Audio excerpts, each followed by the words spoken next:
Vous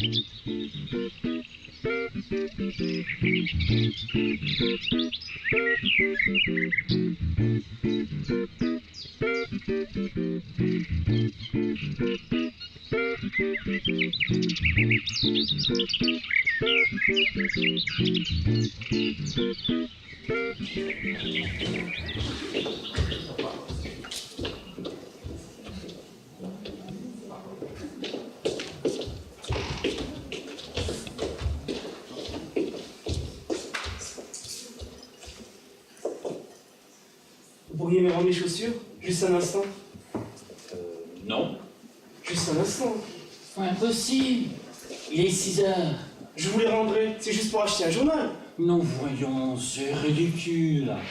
Et s'il arrive? Même pas 5 minutes, peut-être même 2 minutes. Je sais marcher vite quand je veux. Mais sinon, je ne veux pas que ma fiancée me trouve pieds nus à notre premier rendez-vous promis. Les chaussures, seulement les chaussures. Vous pouvez garder les chaussettes. Non, mais de quoi j'aurais l'air en chaussettes? Sinon, Mais je ne peux quand même pas aller pieds nus jusqu'au marchand de journaux. Si ça se trouve, il refuserait de m'en vendre. Vous savez comment sont les gens d'aujourd'hui, ils mélangent tout. non, franchement, vous m'imaginez à chaussettes à notre premier rendez-vous de premier avec ma fiancée? Mais c'est un cas de divorce avant consommation. On vit des ruptures pour moins que ça. Ce sont quand même mes chaussures, merde alors. Ne criez pas. Je ne crie pas. Mais vous aviez qu'à pas me les prêter. C'est votre problème, pas le mien. Ça, c'est un peu fort. Ne criez pas. Je ne crie pas. Vous arrivez, j'étais déjà là. J'étais le premier et je... Ah, vous n'étiez pas le premier, puisque nous n'avions pas rendez-vous. Oh, mais c'est absurde. On arrive le premier, quand on a un rendez-vous avec un deuxième. Moi, j'avais mon premier rendez-vous de premier avec ma fiancée, et je suis donc le premier. Le premier, c'est moi. Le deuxième, ce sera elle. Et moi, dans tout ça, je me suis tué où? Vous n'existez pas, puisque vous n'étiez pas programmé. Quand on n'est pas programmé, on n'existe pas. Le premier, c'était moi. Oh, les gens sont vraiment insensés. Ensuite, vous arrivez et je... Le premier...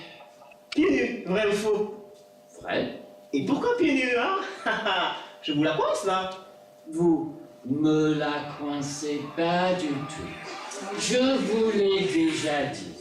J'avais oublié de mettre mes chaussures. Et c'est pour ça que j'étais pieds nus. Et est-ce que ça s'oublie ça, monsieur? De mettre ses chaussures quand on sort? Oui, monsieur. La preuve. Quand on est programmé pour un rendez-vous, on programme ses chaussures. Vous voulez que je vous dise? Vous avez un cœur de pierre. Moi. Ça passe au-dessus de votre entendement d'imaginer qu'ému, troublé, tremblant, vacillant, affolé, perdu, le jour de son premier rendez-vous de premier avec sa fiancée bien-aimée. On oublie de mettre ses godasses. Et voilà, je fonds. Il me raconte ça, et je fonds. Une belle histoire d'amour. Je fonds et je me laisse prendre. Car vous pouvez pas nier que je fonds, que je me laisse prendre et que je me laisse convaincre. Je vous prête mes chaussures pour faire bonne figure à votre premier rendez-vous de promis. Et voilà la récompense qu'on en a. Mais je vous ai remercié. On est quitte. Quand on dit merci, on est quitte. Quand on demande pardon. Mais je n'ai aucune raison de vous demander pardon. Vous parlez d'un merci? Quand je vous demande de me prêter mes chaussures, vous refusez. Pour la dernière fois, prêtez-moi mes chaussures. Ah, je vous en prie, n'inversons pas les rôles. Ne criez pas. Mais quelqu'un qui nous entendrait n'en croirait pas à ses oreilles. Je ne peux pas vous prêter mes chaussures, puisque je n'en ai pas. Mais ce sont les miennes. Prêtez-moi les miennes. Ce sont les miennes que je vous demande de prêter. Mais je ne peux pas vous prêter vos godasses, puisqu'elles ne m'appartiennent pas. Réfléchissez, mon vieux. Rendez-moi mes godasses, merde alors. Mais je ne peux pas, puisque vous me les avez prêtées. J'aurais l'air de vous les rendre. D'ailleurs, il est 6h08. Voici ma douce fiancée. Elle avance souveraine dans la porte d'entrée sud. Alors je vais employer les grands mots. J'exige, c'est un grand mot, et vous en serez d'accord. Ah, pour une fois, oui. J'exige que vous me rendez mes chaussures. Mais pourquoi faire? Mais comment, pourquoi faire? Pour acheter un journal, je vous l'ai dit. Vous avez vraiment un besoin à ce point indispensable d'acheter un journal que vous preniez le risque de briser la naissance d'un grand amour naissant. Pendant que vous allez recouler avec votre fiancé, je ne veux quand même pas rester à gober les mouches. Mais comment ça, gober des mouches? Mais quelle drôle d'idée! Avec un journal, j'aurai une contenance. Ce n'est pas pour le lire, monsieur, car il ne viendrait à personne de lire ce qu'il y a dans un journal. Non, j'achèterai celui de plus grand format pour me cacher pudiquement derrière. Ah bien celle-là, elle est bien bonne, hein? Et je vais avoir besoin de mes chaussures pour faire aller-retour jusqu'au marchand de journaux pour acheter de quoi satisfaire ma pudeur. Vous allez donc avoir l'indélicatesse de rester sur le même banc que moi. Vous allez imposer votre sinistre présence à ma fiancée pour sa première rendez-vous de promise. La présence de Monsieur Pieds Nus. Bravo! Bravo! Et merci! Heureux présage pour une longue et quiète vie matrimoniale. Et vous voulez que je vous dise, vos godasses, il n'y en a pas de quoi en faire tout un plat. Elles sont trop petites. Mais pas du tout. On a l'impression d'être dans un étau. Je les trouve parfaites. C'est votre pied qui est trop grand. Oh, prenez garde. Si elles ne vous plaisent pas, vous n'avez qu'à me les rendre. Trop tard. Voici ma douce fiancée. Elle s'avance souveraine dans l'allée centrale venant de la porte sud. Ne partez pas, le salaud! Il emporte mes pentes. C'est toujours à moi que ces choses arrivent. Pourquoi? Je me demande vainement pourquoi. Au secours, le voleur ne peut pas encore frapper. Monsieur l'agent! Je vais vous expliquer. Quand il m'a demandé, quand c'était une belle histoire d'amour, je lui ai prêté mes chaussures. J'ai pas pu résister. J'ai jamais pu résister aux belles histoires d'amour. Mais c'était un escroc. Il a même pas voulu me les rendre pour acheter un journal. Je porte plainte. Je suis une pauvre victime. De toute manière, je ne parlerai qu'en présence de mon avocat. Vous avez fini de gueuler, espèce d'imbécile! Rendez-moi mes chaussures. Je suis une pauvre victime. S'agit bien de vos pompes, mais vos cris imbéciles. Vous avez fait fuir ma douce et souveraine fiancée. Il venait à notre premier rendez-vous promis. Fuir, moi, une pauvre victime. Oui, en vous voyant vociférer, pieds nus, et en comprenant que vos vociférations s'adressaient à moi, elle s'est enfuie dans un mouvement tumultueux en direction de la porte sud, à l'allée centrale. Mais empêchez-la. Rattrapez-la. Je vous passerai du journal. Vous pouvez garder les chaussures. Courez, bondissez. Impossible. Elles me font trop mal. Hélas, la vie n'est pas simple. Je mourrai donc vierge. Non, voyons. On ne meurt pas vierge comme ça. Tenez, on va la rejoindre. Je vais la rejoindre. Je lui expliquerai. Je prendrai tout sur moi. Je saurai l'émouvoir. J'ai des très bons accents parfois, vous savez. Oh, merci. Allons-y sans tarder. Mais vous ne pouvez pas vous présenter à elle dans cette tenue? Écoutez, ne perdons pas de temps. Allez vous acheter une paire de chaussures sur le boulevard, et puis revenez me rendre les miennes. Après, on s'en ira. Bonne idée. J'y vais. Soyez tranquille, hein. Je vous attends. J'y suis contraint, d'ailleurs. Vite. Oui. Ça vous ennuierait de me prêter de l'argent? Dans ma hâte amoureuse, j'ai oublié mon portefeuille.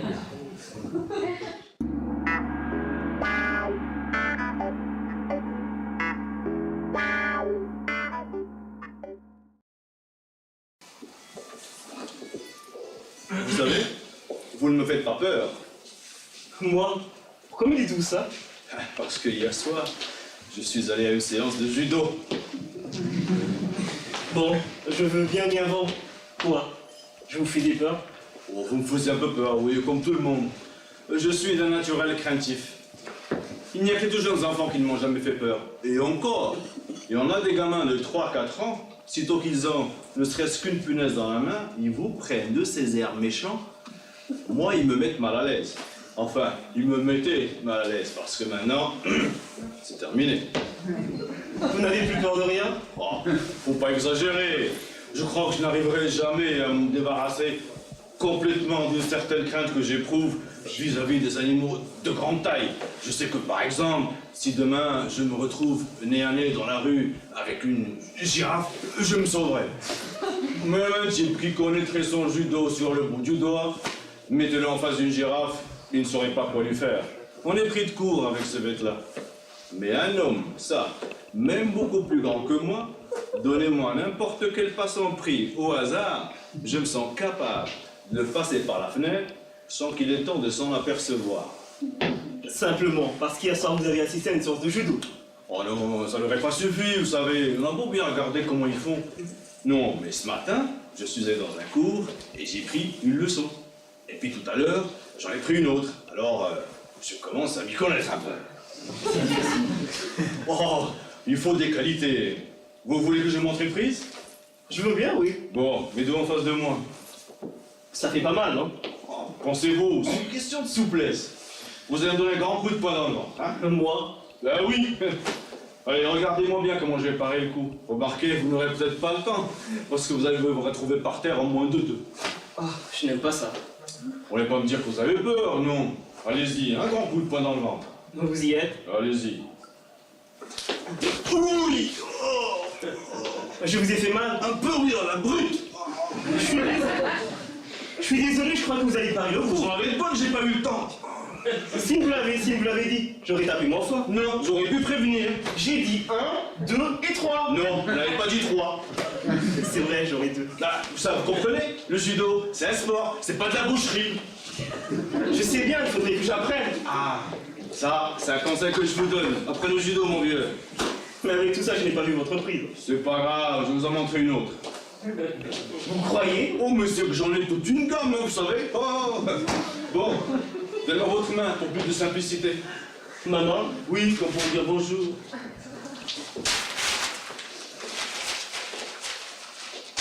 Bonjour. Voilà. Alors, regardez-moi bien. Je lève légèrement l'épaule droite. L'épaule droite. Toujours en souplesse. Et attention. 1, 2, 3. Oui. Je ne peux plus remuer le pied. Pourtant, nous n'avons pas bougé. Ça doit être un nerf qui s'est déplacé. Moi, je n'ai rien vu. Peut-être, mais moi je l'ai ressenti. Vous n'allez pas m'apprendre ce que c'est que le judo quand même. Me voilà propre. Vous souffrez? Ouh là, j'ai l'impression que mon pied me remonte dans le genou. Je peux vous affirmer qu'il n'en est rien. Ah, ça me fait- Votre impression est entièrement subjective. Ça me fait une belle jambe. Vous reconnaîtrez que cette fois-ci, je ne suis pour rien. Non, c'est vrai. C'est pas votre faute. Vous savez pas ce que c'est que le judo. Voilà tout. Ça va mieux? Oui, ça se calme. Bon, approchez-vous, je vais vous en montrer une autre. Non, merci. Sans façon, hein, pas maintenant. Ouais, c'est vrai. Allez, pour le judo, il faut des qualités. Bah, quand on les a pas, on les a pas. Quand il veut jouer au billard, C'est dommage. oui, c'est vrai. Parce que des prises comme ça, j'en ai déjà une bonne douzaine. Mais vous, ça se voit tout de suite. Vous n'êtes pas fait pour le judo. Ah non. Oh non.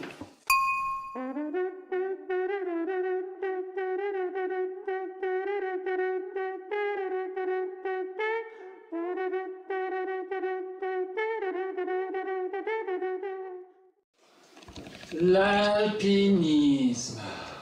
On m'avait dit que c'était le bilboquet. Oh non, non. Moi, je préfère l'alpinisme. Pourtant, vous êtes fort au bilboquet.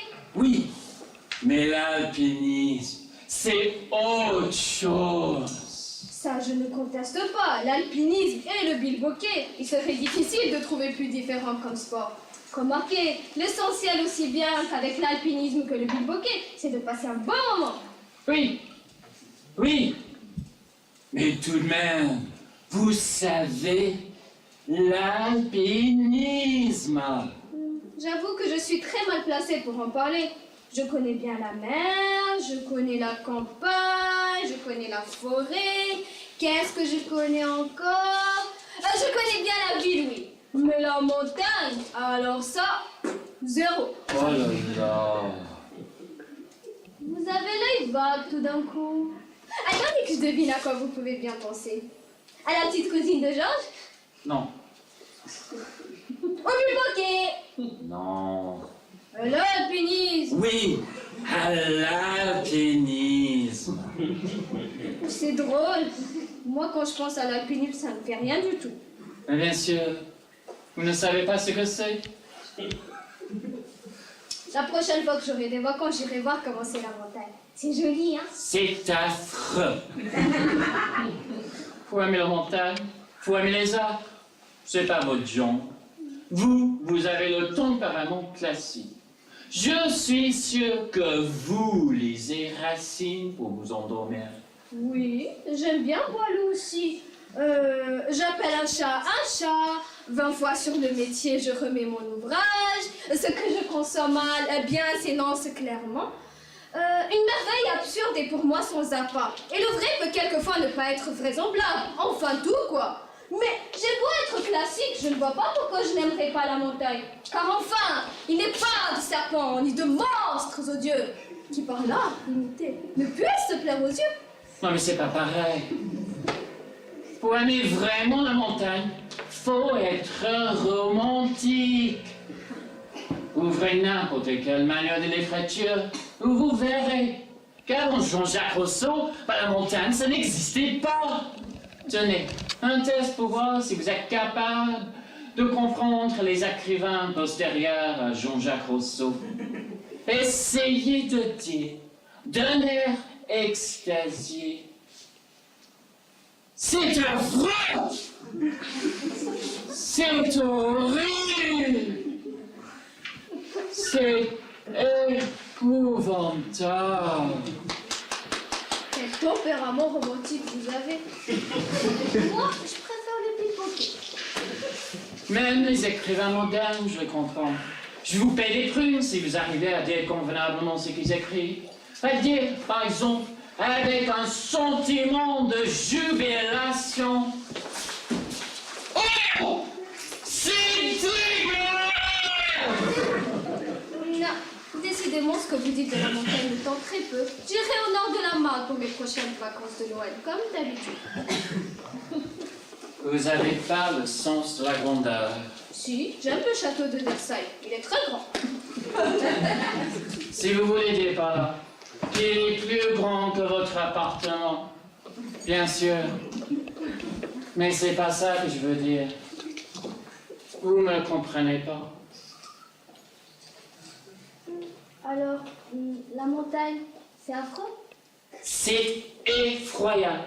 Vous avez pas d'idée du fouillis que c'est. Il y a des coins partout. C'est tout troué. Il y a des endroits où le soleil ne vient jamais. Ça s'écroule. Il y a plein de zigzags. Enfin, c'est un truc qui ne devrait pas avoir de nom. Faites un effort, essayez d'être clair. Vous me parlez de la montagne comme si je savais ce que c'est. Ça ne me dit rien. Ah, mais attendez, comment expliquer à quelqu'un ce que c'est la montagne qui n'en a jamais vu?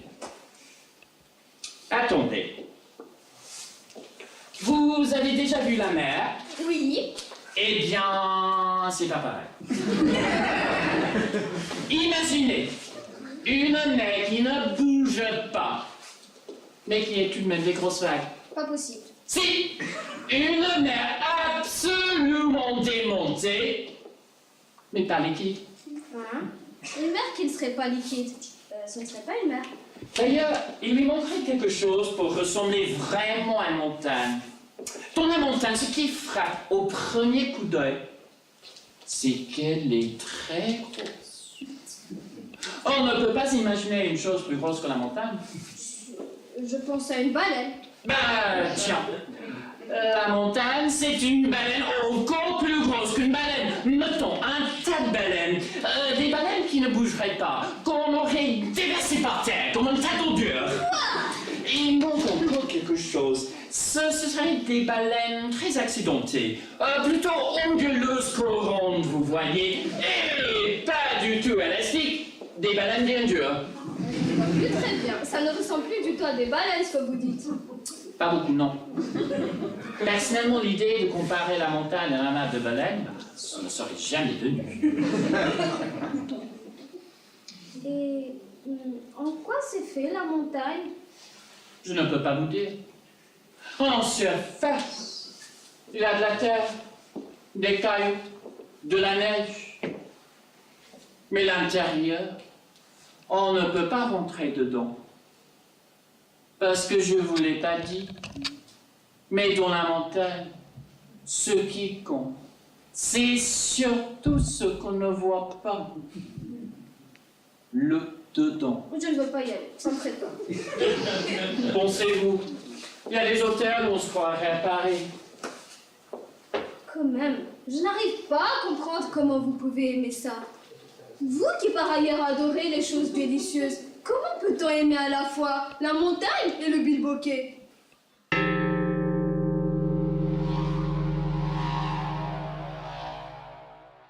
Là, fini. On ne m'y reprendra plus. L'étranger, terminé. Vacances en France, décidé. L'étranger, c'est intéressant au début, mais finalement c'est toujours pareil. Quand on y est allé une fois, en collège, ça suffit. Et puis, pour ceux qui sont tombés malades, oh ben merci. Vous êtes tombé malade à l'étranger. J'aurais pu. Avec ce qu'on nous servait à manger, c'est miracle. Allons donc, à l'étranger on mange exactement comme en France. Écoutez, on est parti 17 jours. Écoutez-moi bien. On a fait l'Italie, la Turquie, la Roumanie, Djibouti, la Somalie, la Lituanie, l'Albanie et retour par la Laponie. Eh ben, écoutez-moi bien. Simple exemple. Écoutez-moi bien. Impossible de se faire servir un pâté de campagne, des steaks frites, tout comme mon verre et un petit rosé. Vous avouerez quand même drôle de vacances. Mais qu'est-ce qu'on vous servait donc à manger? Hein? Est-ce que je sais, moi? Je n'y ai pas goûté. Enfin, des plats bizarres, avec des sauces étranges, épicés à la limite de l'épissage, m'a-t-on dit. Enfin, des plats locaux, torboyaux, rince bidule et coince machin. Non mais, ce n'est pas parce qu'on est à l'étranger qu'on va changer ses habitudes. Alors, pendant 17 jours, jus d'orange et tranches de banane. Pas envie de m'empoisonner. Mais où mangez-vous donc? Au restaurant, où voulez-vous qu'on mange? Pas chez l'habitant quand même. Ça c'est incroyable. Nous, en 14 jours, on a fait la Fargan, le Fénergan, le Blouchistan, le Prakistan, l'Indouchtan, la Fargan, l'Iran, le Vauban. Et ce fut parfait. Chaîne, univers hôtel, air conditionné, petit déjeuner, continental, cuisine internationale, musique occidentale, toutes les chambres, lits jumeaux, moquette bleue, table de nuit rose et téléphone gris. Et une photographie du pont de Brooklyn. Oh, confort maxi. Et quel dépaysement, cher monsieur, quel dépaysement. Il suffisait de regarder par la fenêtre pour s'apercevoir qu'on était ailleurs. Eh ben, nous, écoutez-moi bien. Il arrivait que dans certaines auberges, à la place de lit, on ait des nattes. Authentique et crache dessus, je jure. Ça alors? Nous, on avait le choix pour le petit déjeuner. Je ne sais pas, tiboun steak, hamburger à cheval ou sans cheval, poulet pané frit, enfin des trucs civilisés, quoi. Et il suffisait de regarder les serveurs pour s'apercevoir qu'on était ailleurs. Oh, quel spectacle! Le folklore, monsieur, mais propre. Bah, vous avez eu de la chance. Bah, écoutez, le Japon. Écoutez-moi, le Japon, par exemple. Eh ben, on aura beau dire tout ce qu'on veut du Japon, mais du pâté de campagne, on a du mal à en trouver. Ah bon? À l'univers hôtel de Kyoto, on a eu du hamburger sans problème. Poisson cru et mêlé de crevettes. Non, mais vous entendez ça? Enfin, quel type de voyage avez-vous donc retenu? Local tour. Évidemment, si vous cherchez la couleur locale. C'est le circuit international qu'il faut prendre. Oui, mais écoutez, le prix? Il vaut mieux, cher monsieur, voyager 1 an sur 2 et manger comme chez soi. Oui, mais l'année où on part pas, que faire? Allez ailleurs. Oui, c'est une idée.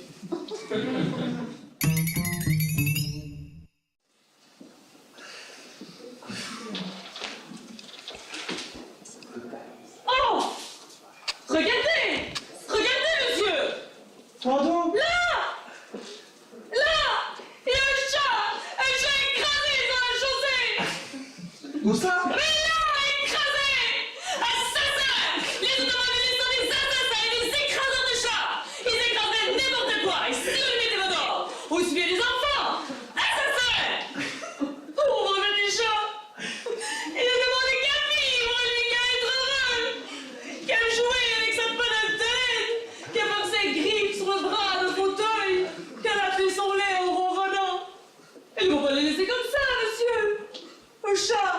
un être vivant, créature du bon Dieu, comme les enfants. Aidez-moi, monsieur. Nous allons ramasser le chat. Nous allons enterrer le chat. Oh, petit chat, j'étouffe sans clos, monsieur. Mais, mademoiselle, excusez-moi, vous trompez. Ce n'est pas un chat, c'est un rat. Ah, monsieur. Un rat, mademoiselle. Remarquez sa queue. C'est une queue de rat, ça. Pas un coup de chat. L'horrible bête. C'est bien fait pour elle. Il faut le jeter dans une poubelle bien sale. Faut faire l'égout. Qu'attendez-vous? Je vais le faire, mademoiselle. Je vais le faire. Heureusement qu'il s'est fait écraser. Sans quoi, il aurait pu rencontrer un chat. Vous vous rendez compte?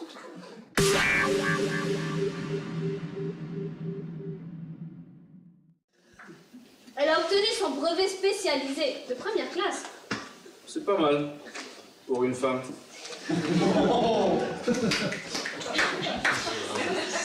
Elle a des responsabilités professionnelles, cadre de première classe. C'est pas mal. Pour une femme. Elle gagne une fois et demie le double du SMIC. C'est pas mal. Pour une femme. Elle vient de s'acheter un studio de standing. Ah bon?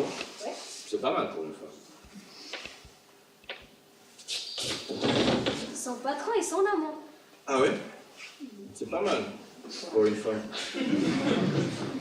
Il lui a promis de l'épouser. Ah, ça c'est bien pour une femme. Mais elle a vite compris qu'il se moquait d'elle. Alors, elle l'a assassiné à coups de lourdes pioches. Lourde pioche. C'est pas mal pour une femme. Elle en a pris pour 20 ans de prison. Ah, 20 ans? Ça c'est pas mal pour une femme.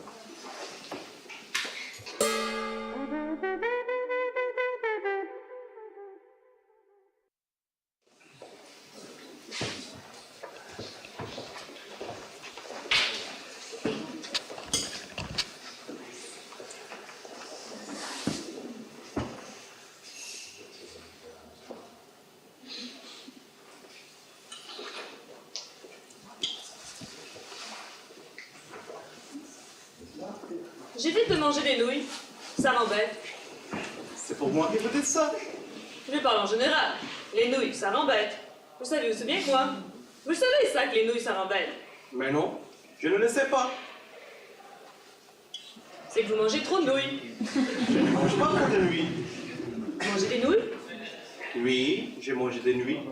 C'est ce que je dis alors. Vous mangez trop de nouilles. Méfiez-vous, ça commence à se voir. Je ne mange pas beaucoup. Même pas beaucoup, c'est trop. Vous en mangez tous les combien? 3, 4 fois par semaine. Ah ben, ça m'étonne pas. Manger des nouilles 3-4 fois par semaine, c'est 3-4 fois trop. Et je suis sûre que vous mangez des grosses assiettes. J'aime. Que voulez-vous? J'aime les nuits. J'aime. Oui, désolé, franchement, j'aime. C'est un genre de drogue, savez-vous? On commence par en manger une fois par semaine, ensuite 2 fois, ensuite on ne sait plus. La preuve, lorsque je vous ai demandé combien de fois vous en mangez, vous n'avez pas su quoi me répondre. Je vous ai répondu. Vous m'avez répondu 3-4 fois. Qu'est-ce que ça veut dire 3-4 fois? 3-4 fois, c'est plus près de 3 ou c'est plus près de 4? C'est une moyenne. Il m'arrive de manger tous les jours. Et il y a des semaines où je ne mange pas. Je disais 3, 4 fois, mais pas entrer dans des calculs compliqués. En fait, vous ne savez pas. La vérité, c'est que vous ne savez plus. Vous ne savez plus. Vous avez tellement mangé de nouilles qu'aujourd'hui, et probablement depuis déjà un certain temps, que votre mémoire s'en trouve altérée. C'est pire que le tabac et pire que l'alcool. Pour la santé, mieux vaut fumer un bon petit cigare en buvant une bonne petite liqueur de fond que de manger des nouilles. Vous ne ressentez pas comme une sorte de vide dans la tête? Parfois, si. Heureux. Oui, hein, les nuits sont creuses, en principe. Quand vous mangez des nouilles, vous ne vous êtes jamais demandé où allait le creux? Le creux. Mangez bien avec les nouilles ou vous les laissez sur le bord de l'assiette. Je les mange bien sûr. Il fait partie de la nuit. C'est le creux qui fait la nuit. Laissez-moi vous expliquer quelque chose. Vous voulez bien? Si vous êtes Bien. La nouille par elle-même, votre estomac la digère. je suppose. Pas de problème, il la digère. Mais le creux, lui, si léger, si volatile, si impalpable, il passe directement dans le sang et monte à la tête. Comprenez-vous? Non, je ne comprends pas. Vous ne pouvez pas comprendre. Depuis le temps que vous mangez des nouilles, vous avez fini par avoir la tête creuse. Tout ce qui vous servait à comprendre a été petit à petit remplacé par le creux des nouilles. C'est pourquoi je vous disais tout à l'heure qu'il faut éviter de manger des nouilles. Il faut éviter, je dis, danger. Le problème, c'est que je prends plaisir, moi, à manger des nuits. Je ne peux pas m'en passer. Une drogue, je vous dis. Pour être honnête, quand il y a des nuits, je retourne plusieurs fois au plat. Tant qu'il en reste, j'y vais. Je n'en ai jamais assez. Je ne sais pas ce qui me plaît dans les nuits, mais c'est ce que je préfère manger. Je peux me priver de tout, sauf des nuits. Vous êtes dépendant. Je n'ai jamais su m'arrêter autant. Maintenant que vous m'en parlez, je prends conscience que ce sont doute un vice.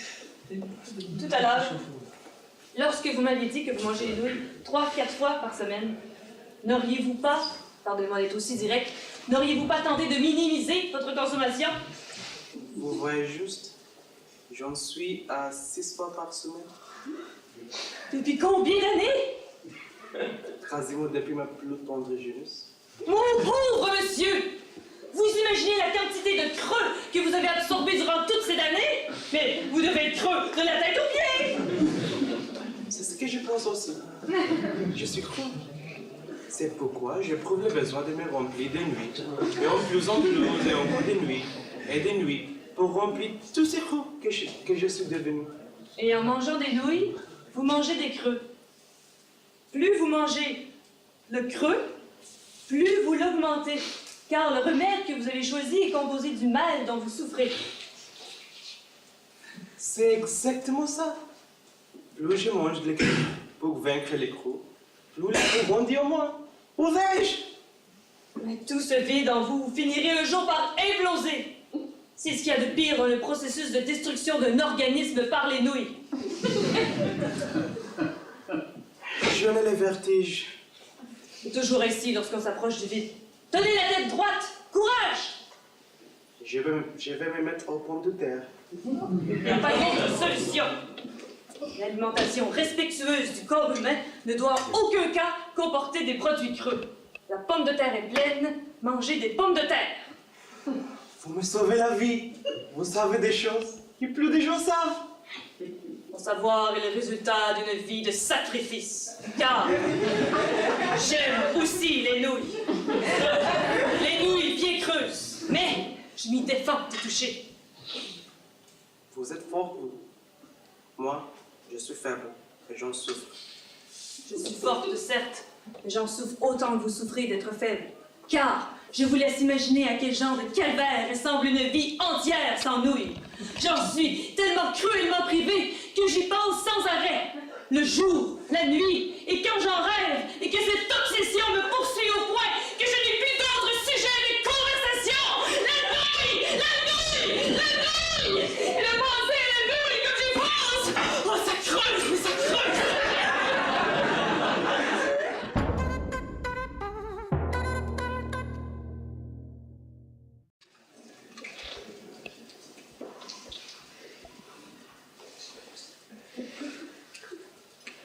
Et vous? Qu'est-ce que vous prenez? X22. X22. C'est intéressant ça. Et ça fait quoi? Ça dépend. Ça détend. Ça repose gentiment. Ce n'est pas un peu trop fort? Non, disons que c'est gentil. Il y a des médicaments gentils. C'est comme le genre. Moi, ça ne me conviendrait pas. Moi, il me faut du fort. Et même du fort. Moi. Si vous en prenez beaucoup d'un coup, ça fait le même. Bon. Oui, si vous en prenez un de fort, ou 10 de 10 fois moins fort, c'est pareil. Mais pas du tout. Si, 10 fois 10, 10 divisé par 10, 10. Mais non. Au lieu de les en prendre une seule fois, pourquoi ne pas en prendre un seul, mais un vrai? C'est plus franc, plus efficace, mais souvent moins cher. Je ne dis pas, mais le plaisir d'en prendre 10 fois. Bien évidemment. Et puis on irrigue, hein. Oh, vous me permettrez de rester sceptique. Je n'ai jamais cru aux irrigations, comme vous dites. Moi, je crois chaud. Nerveux. Plus nerveux. Quand on utilise ce genre de médication, nerveux, paf, plus nerveux, excusez-moi monsieur, on ne soigne pas, on assomme. Moi, je prends mes 10 cachets de X-Bond et puis, nerveuse. 10 cachets par jour. Seulement. 10 cachets de X-Bond, en plus de tout le reste, bien sûr. Moi, mademoiselle, moi, je prends un cachet d'habits sexy globulinescents le matin et je dors jusqu'à midi.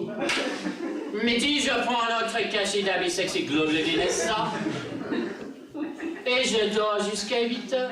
Et en soir, pour l'équilibre hémoglobinique et hémoglobinal, de prendre 14 cachets.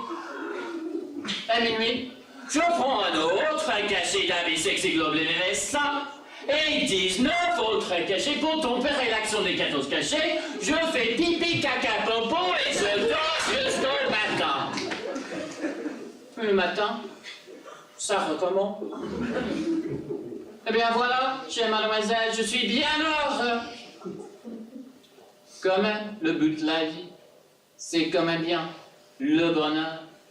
Je suis plus heureuse que vous. Bon, ça m'étonnerait. Je dors 23 heures par jour en période de cure. Autrement, je ne dors que 20 heures par jour. 10 cachets de X-Bond et je ne dors pas.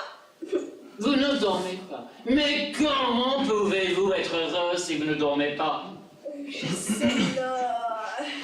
Quand on somnole, on pense. Quand on dort, on rêve. Je somnole et je fausse. Vous euphorisez en somnolant à d'autres. Je faurise grâce aux aphorisants. Évidemment. Mais qui ne prend pas d'euphorisant aujourd'hui? Pas très original. J'en prends à toutes les demi-heures. Midi, minuit, comme le cinéma permanent. Eh ben, monsieur, à partir de 23 heures, je me bats.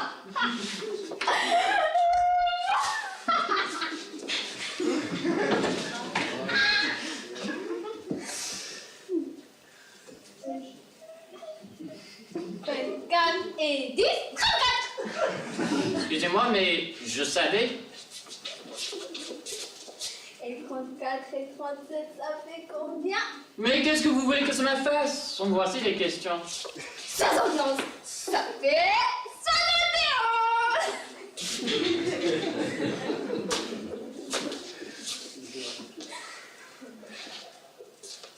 71 cachets par jour. Qui dit mieux?